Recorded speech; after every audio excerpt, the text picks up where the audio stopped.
Hi hello నమస్తే అండి. అందరూ బాగున్నారా? నేను కూడా చాలా చాలా బాగున్నానండి. ఈరోజు ఈ వీడియో అండి ఇది. ఈరోజు వచ్చి అయితే మా ధవళేశ్వరం బ్యారేజ్ దగ్గర ఈ రొయ్యలు అనేవి తీసుకొచ్చారండి. ఇంకా తాజాగా ఉన్నాయండి. ఇవి ఇంకా కదులుతున్నాయండి, బ్రతికే ఉన్నాయన్నమాట. అయితే నాకు అవి చేయడానికి కొంచెం భయం అనిపించింది. అయితే ఫ్రిడ్జ్ డీలో పెట్టమని చెప్పారు. పెడితే అవి చనిపోతాయంట. అప్పుడు చేయడానికి ఈజీగా ఉంటాయని చెప్పారనమాట. ఇగోండి రొయ్యలు అయితే చాలా పెద్ద రొయ్యలండి. మా ధవళేశ్వరం బ్యారేజ్ దగ్గర అయితే చాలా బాగుంటాయండి. రొయ్యలు అవని చేపలు అవని అప్పటికప్పుడు పట్టి తీసుకొస్తారనమాట. అయితే ఈ రొయ్యతో కాసేపు ఆడుకున్నానమాట. చాలాసేపు ఆడుకొని తర్వాత ఫ్రిడ్జ్లో పెట్టానన్నమాట. ఇగోండి ఇన్ని వచ్చినాయి అన్నమాట రొయ్యలు. చూడండి చాలా వచ్చాయన్నమాట రొయ్యలు.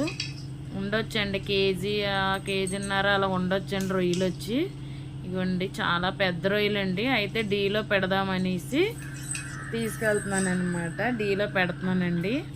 పెట్టిన తర్వాత అవి ఈరోజు మా కూర అదేనండి. మా ఛానల్ మీకు నచ్చినట్టయితే సబ్స్క్రైబ్ చేసుకోండి, లైక్ చేయండి, షేర్ చేయండి. Thank you for watching.